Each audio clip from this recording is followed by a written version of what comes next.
Welcome back to SEMA 2024. I'm with my friend Trevor over at the CVF booth. Trevor, it's a pleasure to see you again. How are you? How's it going? Good to see you. Good to see you again. How are you enjoying the show? Very good. Feet are sore, but other than that, we're doing really well. It's really been a well. Busy show and lots of traffic. So yeah, it took me forever to actually get back here. Every time I would come back to try to see you, you guys would be completely packed, and you'd be like, "Come back in an hour," and then come back in an hour. You said you had some things to show me. What do you got? Yeah, so when we come to SEMA, not a lot of people get to come to SEMA and see the behind the scenes or even experience the show. So this is really cool. We get to do this and kind of highlight a little bit of what we do. We do accessory drives, trunk hinges, hood hinges, door handles, bezels, valley covers. We've got a lot of new products out. We have some off-road equipment that we do, but the main part of our business is doing things in blingy aluminum is what I like to call it. One of the things that we like to say is we've got more LS variations than anybody else in the market. So everything you see on this cart is just one variation of an LS. Like for example, electric water pump, running AC, power steering, and alternator on it. This is our polished version, our mid-mount kit. We have a kit where we do carbon fiber accents with it. We've got one, if you've got an LS or an LT1 where you've got variable valve timing, we have one that will serve your needs for variable valve timing without having to take that off. If you come around the other side, we have some supercharger applications, power adders for ProCharger, Torque Storm, LT4 OEM motors. Another mid-mount kit that's our black diamond finish, where we take this and anodize it, and then we take the mills and go back and chamfer an edge on it to give it this bright polished coming through.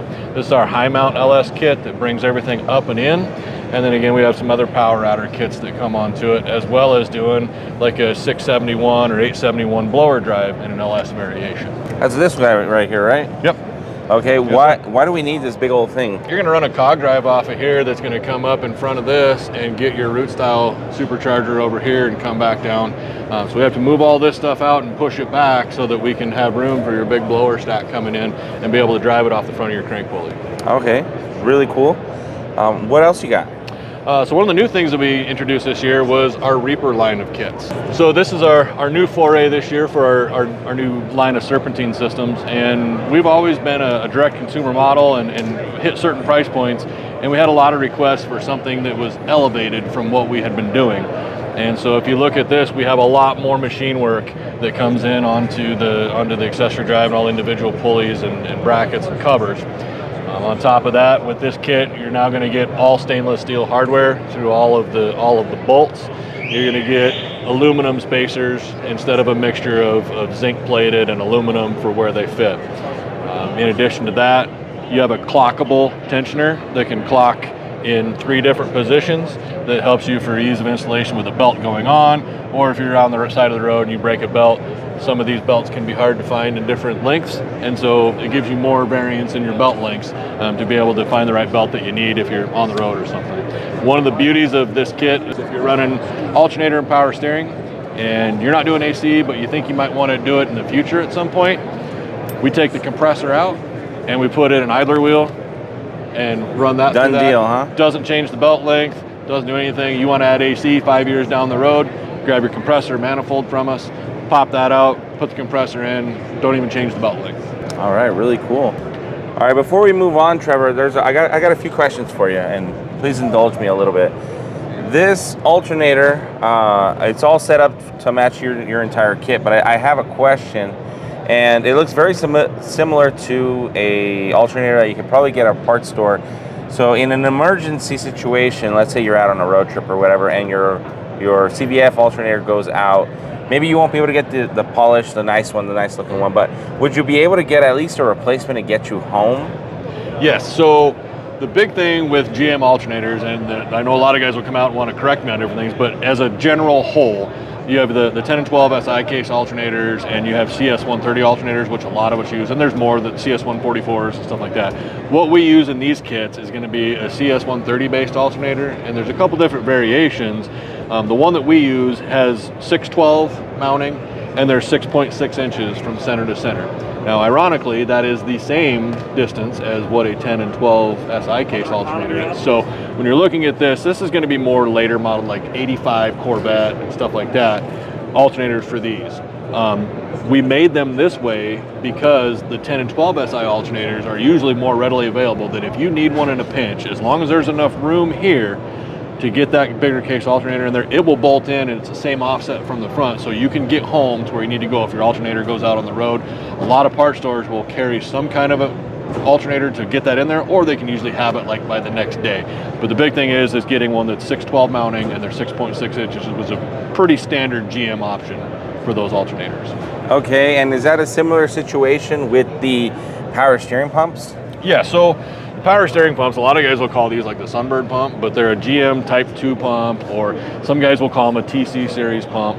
A lot of these you can find at the local parts stores. They might have a little bit different variation as far as the return line goes on it. And then we press a flange on here, but if you've got any kind of a shop that's around that has a shop press, they can usually, or if you can go to O'Reilly's and you have a like a pulley installation tool that they'll let you borrow or check out, rent for the weekend. Right. You can put these on with a pulley installation tool, and then a lot of times when we send this stuff out to guys, if they want to know, like, we'll give them the depth of where this needs to be, so they can press it on, measure it. Any guy can do it at home with a shop, or like I said, the pulley installation tool is way easier to do it. But we have a certain offset that it gets pressed onto, and even a phone call to our tech guys, which are still 5 live guys that you're getting help from. When you dial a phone, a live person's picking up on the other end, ask them what that depth is, and they'll tell you right over the phone what it needs to get pressed to.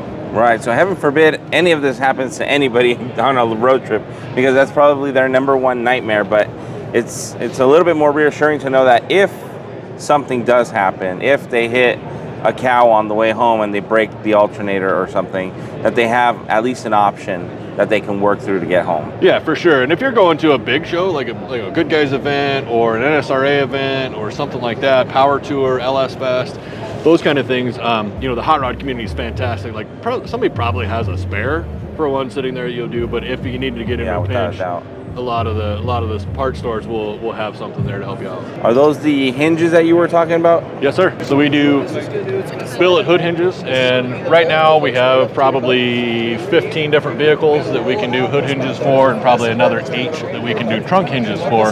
The beauty of what we have in our hinges, if I can find it, is instead of using a button head bolt to put in and hold onto your hood to grab this, we use an eccentric cam, so that you get 4 of those that you can now work on your hood gaps without having to take the hood off and reposition and bend and torque and do a bunch of different stuff to it. All right, so as we were talking about earlier, with our hinges, the big thing that we have is the adjustability with it. And if you look at our cam buttons, this is part of the technology that we've got. Instead of using a button head bolt to fasten that to the hood, you can see we obviously use an eccentric cam. So with 4 of these in all the corners, you can now change the gaps of your hood with the hood still on the hinges, and one guy can come over and do it.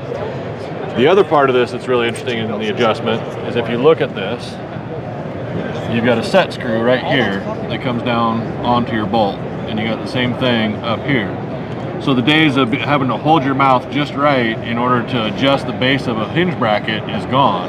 Now you can just back that bolt out a quarter turn or a half a turn, and if you need to raise or lower this, you can just take an Allen wrench and screw that up or down, kind of like the sights on an archery bow. And then same thing on the front to raise it and lower it, and not have to hold your mouth right and get 2 other guys and a kid in there to try to tighten everything down. Right, this is actually a really neat feature. I'm thinking about it right now, because if you need this to drop, you can back it off, then loosen it, and it'll drop. And if you need to raise it, exactly, you can loosen it and then start tightening, and it'll do the opposite, right? The whole thing is trying to make everything easier. So you're exactly right. So you can do that. If you know that you need to go down 1/8 of an inch on this, you can leave everything bolted up and then back that 1/8 of an inch more than what you were, and then just loosen the bolt and then tighten it back up and let gravity take care of itself. The other thing we do with these is our gas springs. So you got a lot of punch packed into a small package. But the big thing with this, when you look at the old hinges where you have a spring hinge, you got heavy, heavy, heavy, and then easy as it breaks over and goes down. The nice thing about a gas spring is that you keep a nice, consistent, constant force all the way through, up and down. The only caveat is it takes a little bit of tweaking sometimes, because these are gas powered and they have oil in them. So oil, obviously being viscous, is going to operate differently in Alaska than it does in Florida. And so everything that we do is based off of our climate controlled shop in Minnesota. but we do have some times where we got to swap some guys out with gas springs to get the right power for what they've got going on. And we do them for fiberglass hoods, and we do them for steel hoods as well. Generally, we find out with the fiberglass hoods, we generally step down 1 or 2 levels on our gas springs so that everything functions the same way that it should. Very, very cool. You got anything else to show us? We also do the same thing on trunk hinges. Okay. So we use the same cam buttons on our trunk hinges. The other thing that happens on this, if you look, I don't know if you can see it here, there's a nut in here. Oh yeah, and then there's a bolt that runs through there that you access from right here. Okay, what does that do? So what we found out with doing that, and it happens more often than people think, is you get a trunk deck or something like that that isn't level with the world. Like, it's just the way it goes together, it gets held, whatever it is, that they just have a little bit of a tweak to it. Think of it like crown in a 2x4, that you've got just a little bit of a bow, and you can't get that out, you can't bend it. What we can do is adjust each one of those sides. So if you've got one side that's sticking up, we can pull that back down with the hinge and take the tweak out of it. Yeah, okay. Yep. That's very interesting. So you can almost like twist the trunk a little bit. What does this do? So this is our dog bone adjuster. So what this does is we want you to take as much adjustment out of the base of the hinge as possible. But if you get down to where you got everything kind of adjusted as far as it's going to go, and you still have it where the back of the hood is sticking up from the cowl, you can adjust this, and a little bit of an adjustment here makes a big adjustment on the hood, so that you can now raise and lower just the back to get kind of that final step where you need to go. I'm sure that for us it's been a really big deal, because it's always like one of those last things where we've done everything and the back of the hood still won't go down. Yeah. So we just kind of live with it, right? So with doing something like that, I'm sure you could solve a lot of issues. Aside from these 2 sets of hinges, what else we got? We've got our assortment of various door handles, interior, quarter window cranks, full window cranks. We do our vent covers. We've got our bezels with our assortment of LED lights that we do them. We've got them in standard and sequential and non-sequential. This is one of the things that we've changed this year that's been pretty cool. We do water necks, machined aluminum water necks. They're not going to be the same price as a cast piece. We have an aluminum piece that we machine out of it, but the really cool thing that we did are these AN adapters. These AN adapters are going to clamp on the outside of whether it's your radiator, your water pump, whatever it is, and hold this tight. And inside here, just like a garden hose, we have a compression fit that this fitting screws into this fitting and seals the end of it. That we tested it up to 200 PSI, so on a radiator, that's well more than you're going to need. You're going to blow a head gasket before you're going to blow one of these. What's a radiator, like 15 PSI or something? Yeah, like 25. Yeah. And so we've tested at 200 with no leaks on it. And this is where it ends up, huh? Yep. And we do this in 16 and 20 AN. We do it in both polished and we do it in black. If you want to do our hoses now, we give you a 3-foot section of hose, and you can pick each side. If you want a straight, you want a 90, you want a 60, you want a 15, and you can pick one side or the other. We give you those. You can assemble them at home, and you can bid. This is really nice for if you can't find a radiator hose for your application, and rather than going to that wall where you have the giant thing of radiator hoses sitting there, right, you just get the one that you need and bend it where you need it to go and put it in. I ended up doing, go find the guy in O'Reilly's that's sitting on the stool smoking cigarettes that looks like he's at 100. He'll probably get help, and tell him, he'll go find it for you. Yeah, what I ended up doing on mine is I took 2 radiator hoses, and then I cut them down the middle, and then I put like this sleeve in between, and then I have a hose clamp on here, a hose clamp here, a hose clamp here, a hose clamp there. It doesn't look great, but it works, right? 38 radiator clamps and a He-Man grunt, and you're ready to go. That's it. That's it. I mean, in an emergency, I'm sure that's fine, but definitely not something you'd be proud of. The other thing that we do that kind of goes in our water necks, rather than just the normal water necks for the engines, we also do an AN water neck too for all the different engines as well. So once you're tightening up and pressure on there, it won't loose like that. And then this thing does the same thing, right? Yep. Once you decide where you want it, you just tighten it up. Yep. Okay. Yep. Exactly. Do these things belong to you guys too? Yeah, I mean, with us being really good at machining aluminum and running a lot of automation, we're trying a new foray into off-road bumpers and fabrication. So we do a lot of design and engineering on the bumper themselves. You've got 3/16 steel on everything. Everything is zinc primered and powder coated. But the cool thing about these is all of these inserts that we have. So these inserts are proprietary to us, and we have different configurations of like a 20-inch light bar, keeping your factory sensors. You know, all of this stuff is going to pull your factory sensor out of your bumper, plug it right into your new bumper.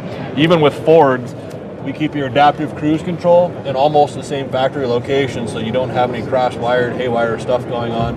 We've been testing this for 3 years on our F350 and haven't had any errors with the ACC at all. Really? You got access panels for your winches. You got your Haas fair lead built into the actual insert. We do these in an uncoated polish finish. We've got our desert tan Cerakote that we do. We have our gunmetal gray Cerakote that we do. We have a red, and then we also have a blackout that matches the black of the bumper. And then we do a full line of LED lights. So we have flush mounts, we've got pod mounts, amber, spot, flood. We do our shackles. These are really nice, actually. Our shackles, we do 3 different sizes of them, and our large shackles actually maxed out our testing facility that we use. Really? So we send them out, have them independently tested. These have been tested up to like 48,000 pounds before they failed. And then we went with our big ones to test them, and we maxed out their pulling machine. They called us and we're like, yeah, sorry, we have to take them somewhere else, or it's way more than what it's more than what you need. Exactly. So if you test these and you max them out, you're doing something you shouldn't have been doing anyway. Optional push bars for them. Right. With the Jeep, they have a little bit different insert and a little bit different shackle. But we do these for pretty much all the late model 3/4 ton and 1 ton trucks. We do it for the prior series Toyota Tundras, and we do it for like the 2015 and newer Jeep Gladiators and Wranglers.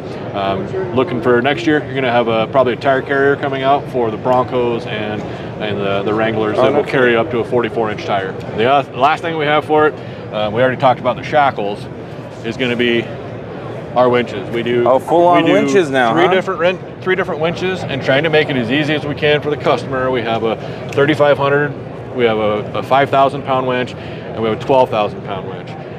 We don't give customers the choice and have all those options. Every winch that we carry has a synthetic rope.